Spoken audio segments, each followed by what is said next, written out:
Hola amigos de Pedaleo Librería, nuevamente acá estamos en una séptima versión de los diálogos editoriales, transmitiendo desde la Comuna de Providencia junto a Carlos Cardani. Hola.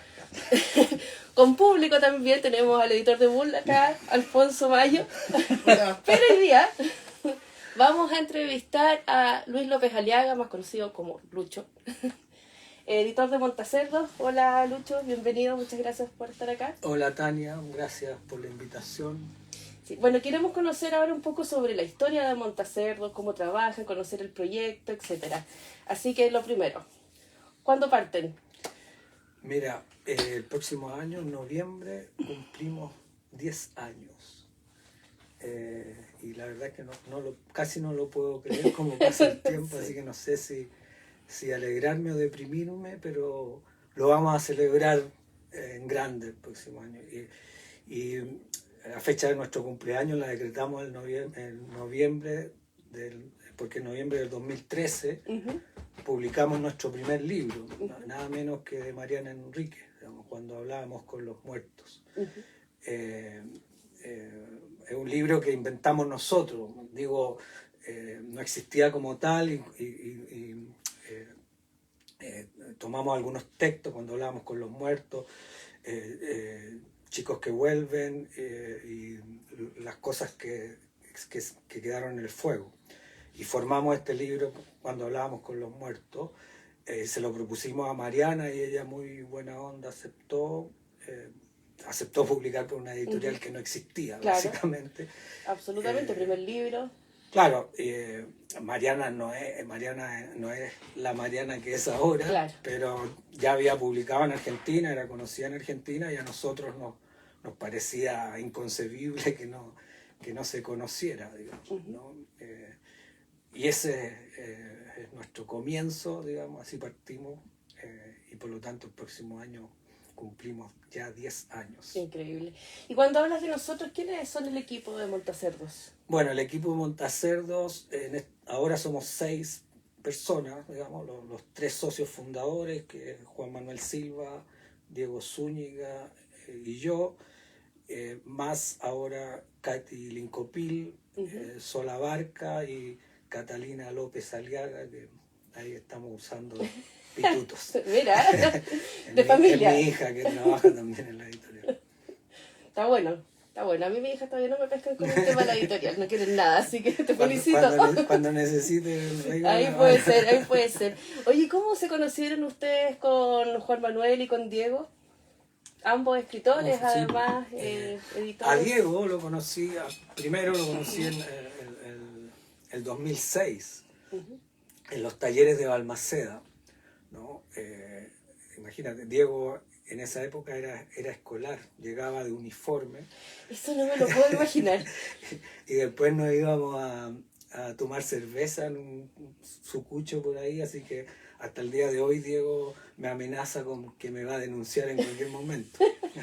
¿Por qué lo corrompiste? Claro, era un escolar, imagínate. Y a Juan Manuel Silva lo conocí un poco después, creo que a través de Diego, ¿no? En todo caso, sé que alguna vez me invitó como panelista a una actividad que él organizaba que se llamaba Antología en Movimiento, que se hacía ahí en La Chascona. Bueno, desde ahí hicimos amigos, hicimos buena onda, siempre a través de los libros, del fútbol, ¿no? Y bueno, pasaron 5 o 6 años y decidimos formalizar nuestra relación. Un hermoso matrimonio. Sí, literalmente, porque hay un contrato por medio, no Claro es tan fácil separarse. Bueno, claro. Oye, Luis, ¿tú eres guionista, narrador, poeta? Que yo sepa, no. No, por favor. Sí. Por suerte. Ahora, dice las malas lenguas, yo no sé, ¿eh? O sea, son mitos. Quizás para la infundados. posteridad, los escritos después. Carlos siempre me ha perseguido con eso. Con Sabe esa idea. que ese fantasma me acosa. Dime, ¿cuáles son tus primeras aproximaciones hacia la literatura? Háblanos un poquito. Desde mi más tierna infancia, Desde como tu se más dice. tierna infancia. No, que mi vínculo con los libros es inicialmente físico, ¿no? Tiene que ver con una biblioteca particular que de un día para otro apareció en la casa de mi infancia. Esa es una historia que yo cuento en un libro que se llama La imaginación del padre, que publiqué hace algunos años con Lolita, ¿no? Y tiene que ver con el Perú, con mi vínculo con el Perú, con mi abuelo exiliado que trabajó vendiendo libros para la editorial Ercilla. Es una larga historia, digamos, pero está vinculada con eso, ¿no? Con mi infancia, con mi origen, con todo eso. Harta gente de la APRA se vino a trabajar, sí, bueno, a la Ercilla. Mi abuelo. Sí. Ah, ya. Mi abuelo ya sé por dónde. Exiliado. Claro. Oye, y bueno, y después esto se va dando, que lo convierte esta afición en una carrera finalmente. Claro, ahora no como algo que pensé, más bien que se fue dando, mi vínculo con los libros también, bueno, con la lectura, con la escritura, ¿no? Y posteriormente con la edición, digamos. No sé si hay si es un camino lógico, digamos, pero así se dio en mi caso en particular. Y esta idea de formarte como editor, después de ya tener una larga trayectoria como escritor, ¿qué pasa? ¿Y qué pasa entre ustedes tres que se juntan y dicen, observan el panorama editorial del 2013 y dicen, nosotros queremos tener también un proyecto editorial? Sí, claro, la base es la amistad, la base es conversaciones que necesariamente uno va teniendo en torno a nuestras propias experiencias como autores también, ¿no? Entonces, desde ahí evaluando el estado de las cosas, ¿no? Con más o menos grado de etílico en el cuerpo, en algún momento la pregunta inevitable es o la duda de cómo sería la editorial si existiera, cómo sería nuestra editorial, claro, si existiera. Y de ahí la pregunta, ¿por qué no? Ahora, de ahí ese salto, ¿por qué se da? Yo todavía no lo entiendo. Y de ahí empieza todo un proceso que, bueno, que es largo, lento, y que tiene muchas aristas, ¿no? Porque una cosa es conversar en torno a una... Además, ninguno de los tres venía con el oficio encima. Claro, ninguno trabajaba directamente en el oficio de editor, digamos. Yo hacía talleres desde harto rato y hay algo ahí con la edición que se cruza, ¿no? Diego trabajaba en una revista ¿Qué pasa?, ¿no? Y Juanma siempre vinculado al tema de los libros, pero así como propiamente editando, no, digamos. ¿Y cómo fue entonces la experiencia con los primeros libros? ¿Tuvieron que buscar ayuda? ¿Cómo trabajaron esto? Sí, bueno, aprovechando que tenían este material increíble que les pasa a Mariana. Claro, bueno, esa es una base importante, y por lo tanto, en ese primer libro, más allá de la idea de reunir estos textos que nos parecían representativos de una obra que queríamos que circulara, no hubo un gran trabajo de edición, digamos, ¿no? Claro, pero en base a nuestras propias experiencias fuimos afinando las formas, digamos, ¿no? Era un trabajo de alguna manera conocido también, ¿no? Claro. por nuestros propios libros, o por, como te decía, esto del ejercicio de taller, que siempre tiene mucho de eso. Y van a cumplir 10 años el 2023. ¿Cómo fue pensar en armar un catálogo ya después de salir de esta fase inicial? Empezar a proyectar un catálogo. ¿Qué les interesaba publicar? ¿Qué cosas no? Claro, yo diría que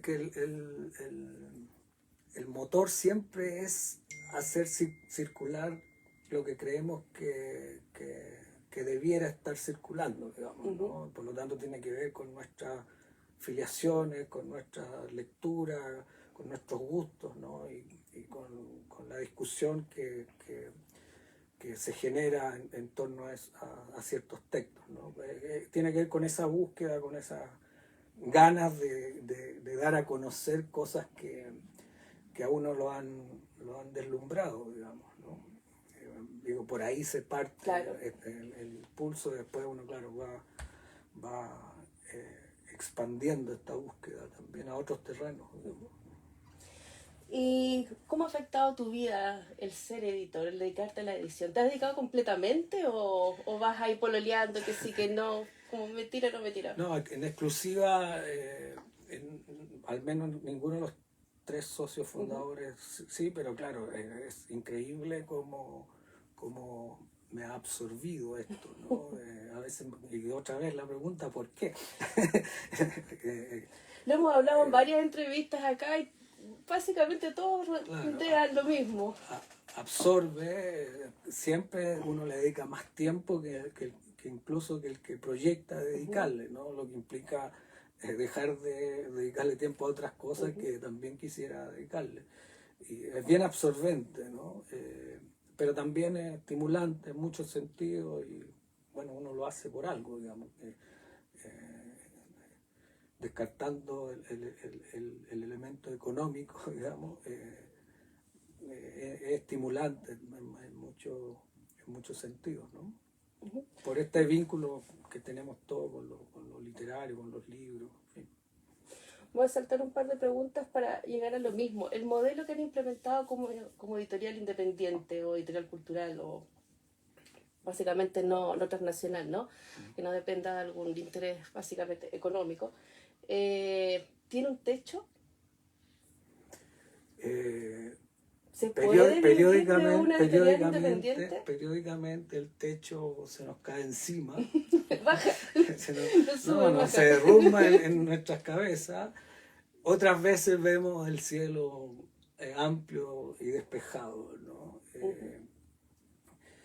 Tiendo a pensar que nuestro modelo es un no modelo casi, ¿no? Que tiene que ver con la plasticidad, con reinventarnos cada vez que sea necesario, con estar alerta a lo que pasa, digamos, ¿no? Con eso, digamos, que son las claves de la sobrevivencia, por lo demás, ¿no? Sí. Bueno, para la gente que nos está viendo, queremos conocer el proyecto, cuéntanos sobre tus colecciones. Yo sé que tienes narrativa. Sí. Yo no sé si hablar de colecciones. Yo sé que es lo que se lleva. Ya, ¿no? a ver. A lo mejor seguro me van a retar mis compañeros, pero eso de colecciones me suena demasiado a cajonera, ¿no? A departamento estanco. Sí, sí. Y eso siempre supone algo que queda fuera, ¿no? Como que está siempre en los límites. Entonces, algo así pasa también con los géneros literarios, creo, ¿no? Como siempre esas definiciones tan rigurosas de lo que es o no es, excluye, ¿no? Entonces preferiría, no sé, hablar de ámbitos amplios de publicaciones. Y en esa línea, claro, hay ciertas dinámicas que se repiten. La narrativa latinoamericana contemporánea, digamos, ¿no? Y ahí Mariana Enrique, Liliana Colanzi, Federico Falco, Acaba de ganar Margarita un García premio, Liliana. Robaya. Sí, claro. Sí. Todos esos autores que son como la base como con los que partimos, y eran autores que no circulaban en Chile definitivamente, circulaban poco en Latinoamérica en general, más allá de sus países de orígenes, ¿no? Y después, claro, ha pasado con todos ellos que nombré ahora, que, claro, tienen otro nivel de circulación, ¿no? Y bueno, desde ahí, bueno, también la narrativa chilena dentro de la latinoamericana. También tenemos una línea, digamos, de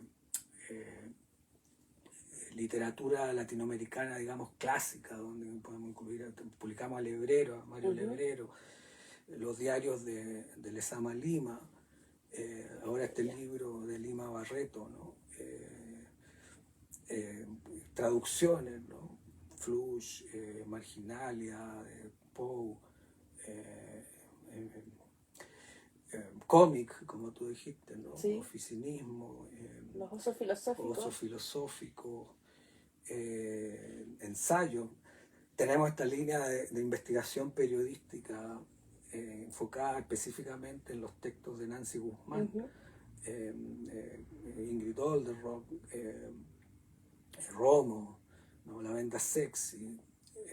Queremos publicar toda la obra de Nancy Guzmán. Este año próximamente vamos a publicar otro libro de ella, y que está enfocado en eso, ¿no? En el rescate de esa memoria que nos parece relevante mantener viva, ¿no? Que también es uno de los sentidos que le damos a lo que hacemos, ¿no? Me quedo corto, hay otras. Hay ciencia acá también, hay ensayo, bueno, poesía también. Poesía, hemos publicado a José Ángel Cuevas, ¿no? Poesía temprana se llama. Publicamos a Yanko González, Metales Pesados, en poesía. Ensayo tenemos a Soledad Bianchi, Lemebel, un texto sobre Lemebel, ¿no? Sí. En fin, Marcelo Cohen, un libro que se llama Música prosaica. Precioso también ese libro. Y sé que ustedes tienen harta traducción propia. ¿Cómo ven o cómo evalúan el panorama de la traducción nacional hoy en día? Tengo la impresión de que hace algún tiempo ya las editoriales están haciendo un esfuerzo por tener producciones nacionales. Sí, claro, yo creo que está pasando algo ahí. Nuestra primera traducción es de este libro de Poe, que es Marginalia, que la hizo Leonardo Villarroel, y es un libro del 2015. Exactamente ese.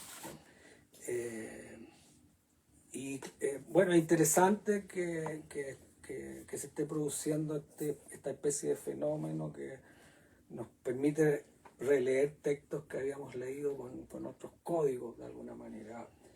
Ahora creo que hay que decirlo, es producto esto de los fondos también, ¿no? De traducción y de edición, ¿no? Lo que quizás provoca que a veces ciertas traducciones tengan un aire medio burocrático también, ¿no? Porque la traducción es todo un tema, ¿no? Nosotros publicamos, que lo mencioné recién, un libro sobre el tema que se llama Música prosaica, de Marcelo Cohen, que reflexiona en torno a su experiencia y cuenta su experiencia como traductor, ¿no?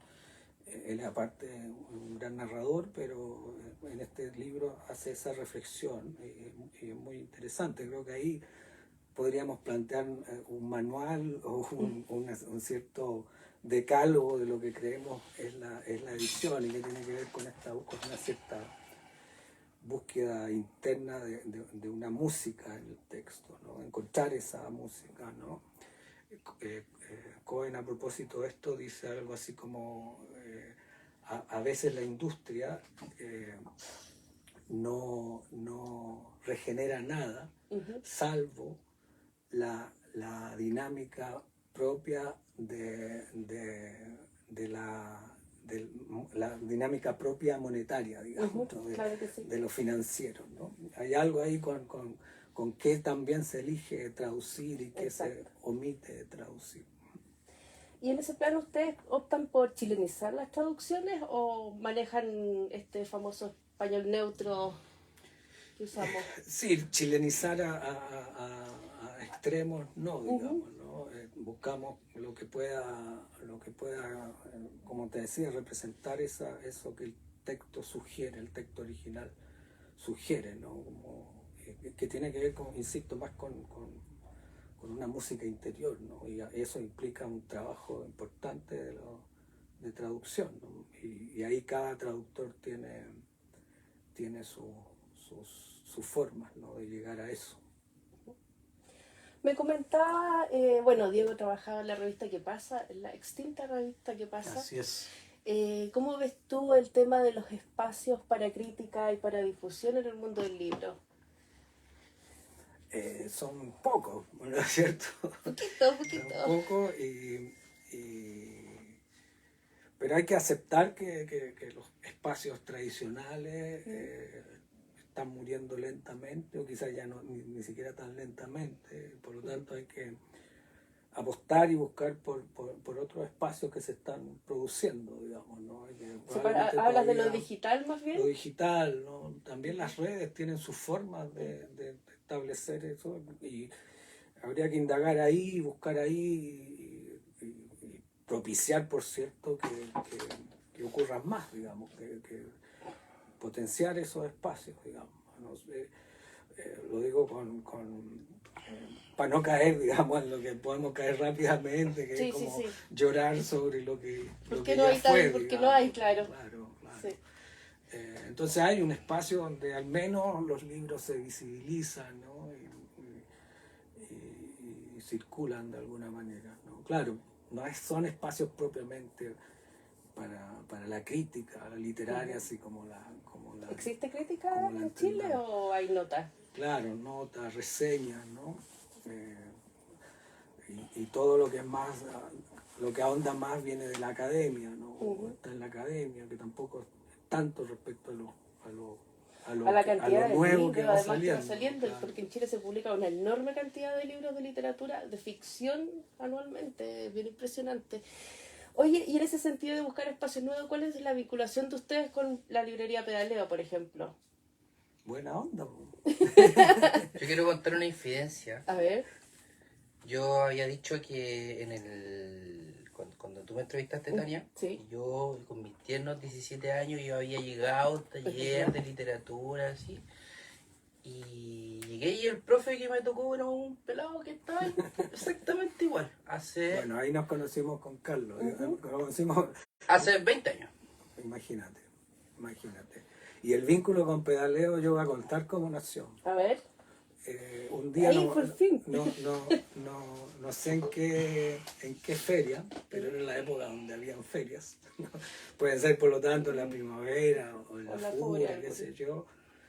Carlos llega contando que quiere hacer esto, que necesita y bueno, llévate estos libros, pero hay que anotarlos, le sacamos una foto y ahí quedó registrado qué libro se llevaba. Así partió, digamos. Claro. No sé si ese es el origen. Sí, claro. Y seguramente lo habíamos hablado antes en una pichanga, Claro, así como, claro. oye, pelado, pásame los libros.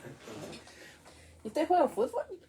Jugábamos. Sí, No sí. sé si Carlos está retirado. No, Tiene yo toda la sí, pinta de un jugador retirado. Yo sigo en la liga. Esa es la liga de escritores. La liga de la decadencia, claro.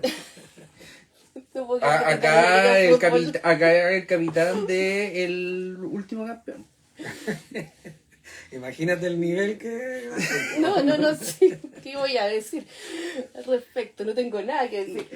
No, pero jugamos fútbol mucho tiempo Sí, seguido, sí. ¿no? Y ahora, bueno, estás jugando en otra parte, yo juego en otro lado. Pero sí, es un tema siempre que une. Buenísimo. O separa también. Bueno, pero ahí se generan lazos de Eso sí. camaradería, ¿no? Oye, estamos en un momento bien importante en el país, ya unos meses solamente de enfrentar un nuevo plebiscito de salida para aprobar la nueva constitución.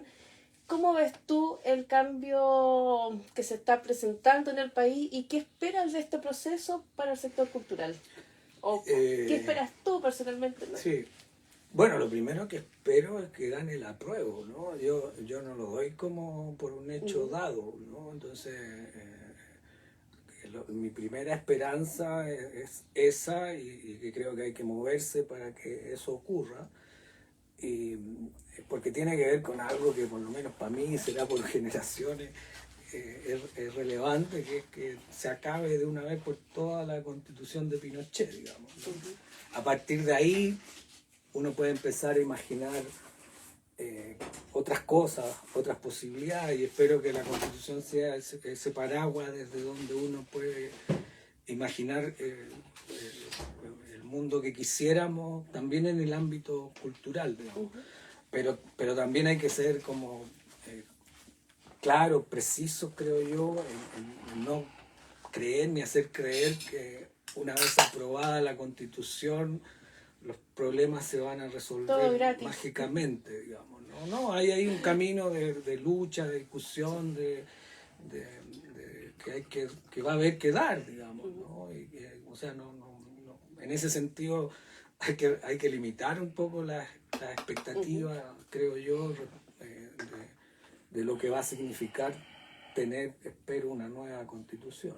Pero digo, el primer paso, vamos de a poco, el primer paso aprobar la constitución, ¿no? Claro que sí.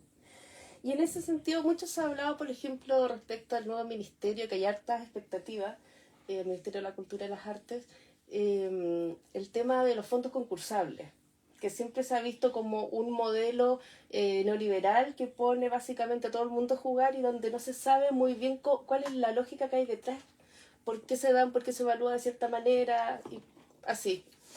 ¿Qué piensas tú de eso? Se ha discutido ampliamente el tema. ¿Se deberían eliminar los fondos? ¿Se deberían modificar?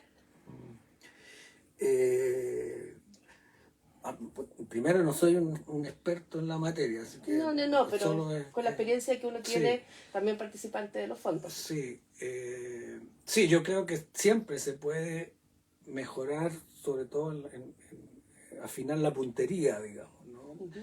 Ahora no conozco cuáles pueden ser, cuáles son específicamente esos métodos, pero también para mejorar hay que reconocer también ciertas cosas, ¿no? Que han pasado cosas con los fondos, ¿no? En el campo editorial eso es una evidencia, ¿no? También en el ámbito creativo, ¿no? Ahora, como te decía, claro, siempre es necesario apuntar a democratizar más, a afinar la puntería, como te decía, ¿no? Y a no dejar que se reproduzcan ciertas dinámicas espurias, digamos, ¿no? Ahora, ¿cómo hacer eso en particular? Estoy seguro que hay gente más capacitada para eso. Ahora, no sé, o sea, no conozco el argumento que apela como tú decías, y a acabar con los fondos, claro, digamos, ¿no? Supongo que es para algo mejor, ¿no? Ahora, porque si no, digamos que es como acabar con algo que sí creo que produce cosas, digamos, ¿no? Claro. Bueno, siempre ha estado la histórica pelea de los gremios editoriales sobre el tema del IVA. ¿Crees tú que finalmente eliminando el IVA se mejore la cadena de producción del libro? Sí, yo pienso que puede ayudar a que eso ocurra. Ahora tampoco lo veo como algo definitivo, digamos, como algo que va a cambiar radicalmente el panorama, digamos, ¿no? Pero creo que sí puede ayudar a hacer más sustentable esto, que todos sabemos que uno vive en la cuerda floja, ¿no? Sí. Oye, Lucho, dime, ¿cuántos libros tienen en catálogo, más o menos? El número exacto no lo tengo, pero estamos en el orden de más de 50, digamos, 50 y tanto ya, ¿no? Harto. Son hartos. Oye, ¿y ya publicaste el libro que siempre quisiste publicar? Varios de los que siempre ¿Sí? he querido publicar. Partimos publicando un libro que siempre habíamos querido publicar, o una autora que siempre habíamos querido publicar. Y desde ahí más o menos eso ha sido nuestra... Imagínate, yo, bueno, a propósito de esos gustos, yo admirador de Mario Lebrero toda mi vida, claro, lo he leído con insistencia, ¿no? Y tuve el privilegio de publicar 2 libros, digamos, que en rigor son uno, pero son 2 tomos, que se llaman Irrupciones, de Mario Lebrero, que son textos que él publicó en medios escritos. Ahí están. Buenísimo. Y editar eso para mí fue... Esos son el mismo tomo. Sí, sí, lo vi. El mismo, sí, el mismo. Pero son Pero así tengo el igual, uno, pero tengo el uno. Digamos que este es el uno. Ya, sí, ahí no se ve bien, así que da. No, pues, y hacer eso, bueno, una de las cosas que justifica por qué uno persiste en esto también, ¿no? Claro. Tener esa posibilidad es genial.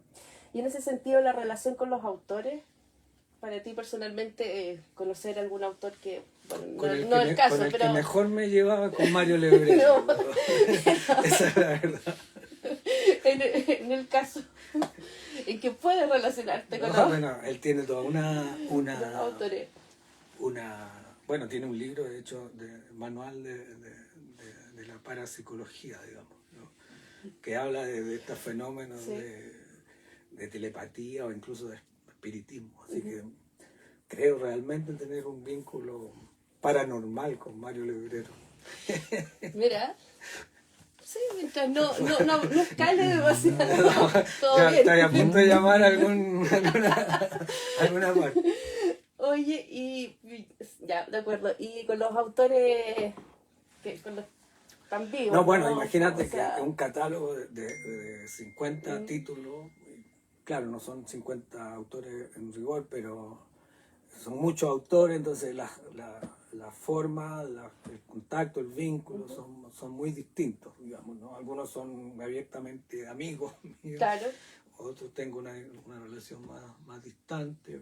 También tiene que ver porque en este proceso, al principio partimos los tres editando el libro que tocaba publicar, digamos, ¿no? Y eso implicaba una discusión en torno al texto, que era muy estimulante, por cierto, Claro. pero se volvió inmanejable, digamos. Entonces ahora nos dividimos los libros que editamos, ¿no? A pesar de que siempre hay una lectura común, en fin, pero en el detalle se va distribuyendo entre los integrantes de la editorial.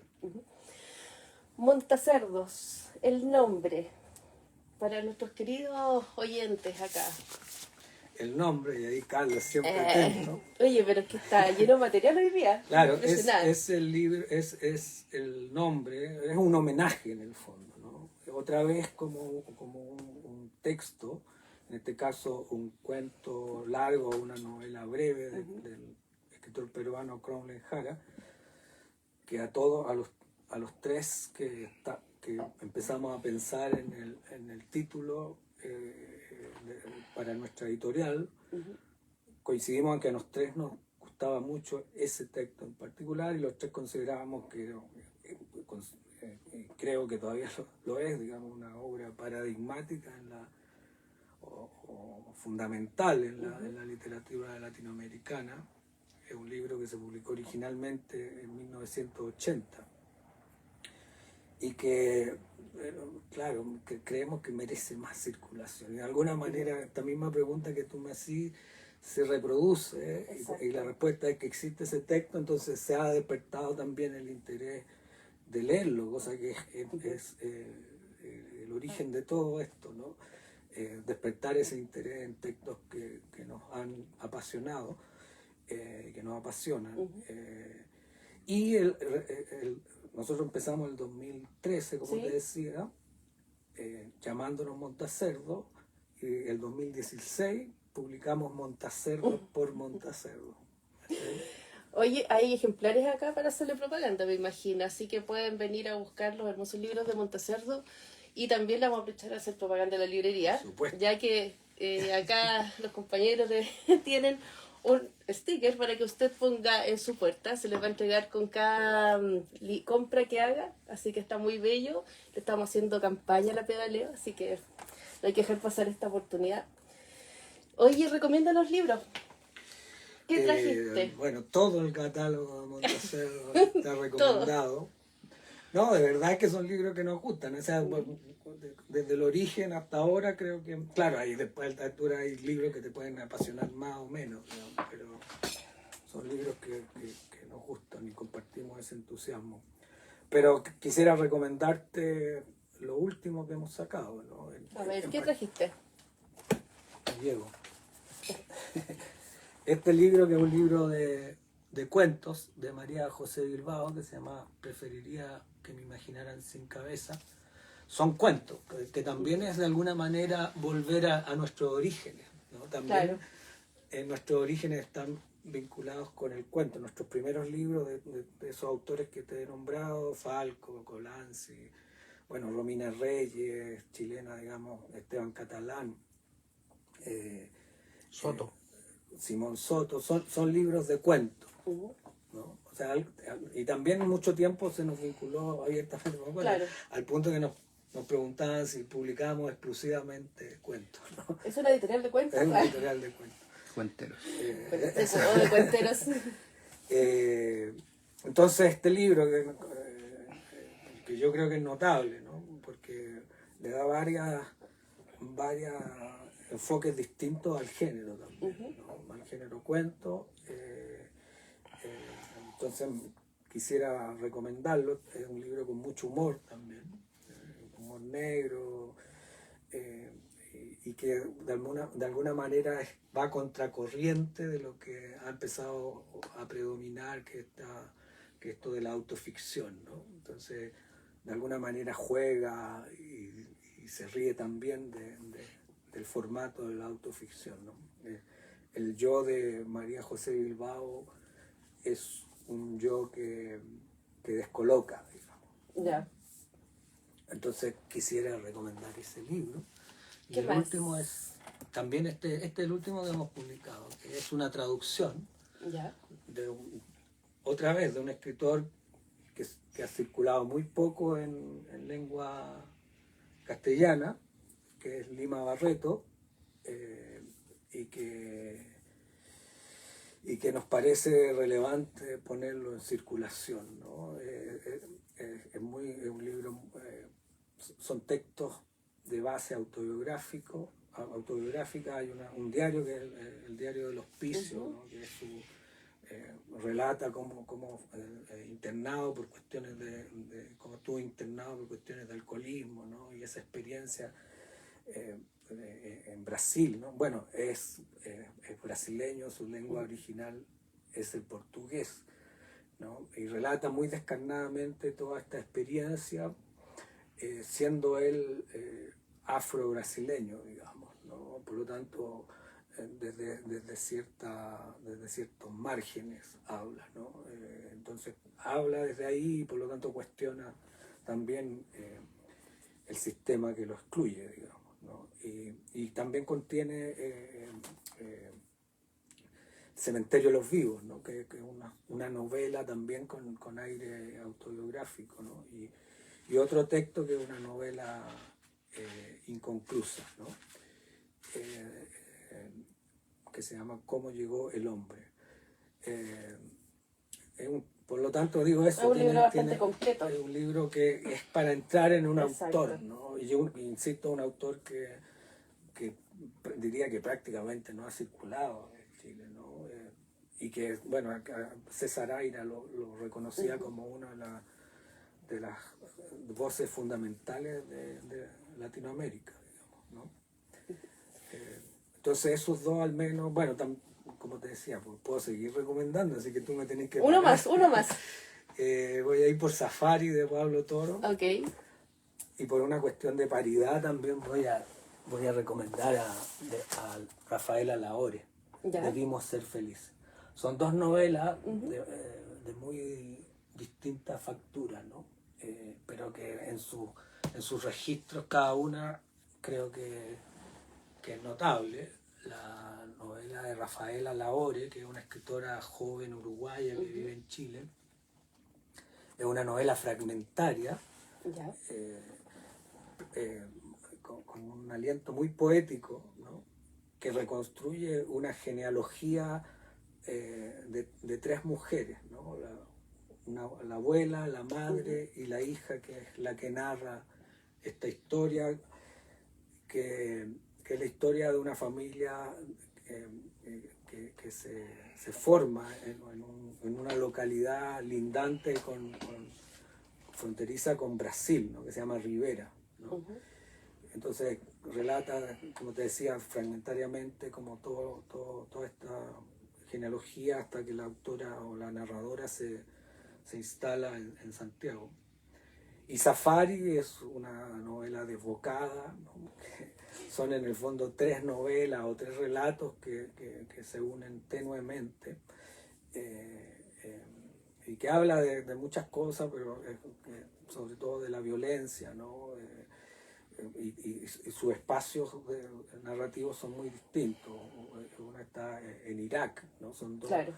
La primera parte es sobre dos contratistas chilenos que van a Irak a servir como mercenarios, claro, digamos, ¿no? Y narra todo eso, ¿no? La segunda parte es una especie de diario de un alumno de un colegio cuico, ¿no? Mm. Que narra todo un proceso leccionario en el interior de ese colegio, mientras, o en la época en que se moría Pinochet, digamos, ¿no? Y el tercer escenario, un escenario distópico,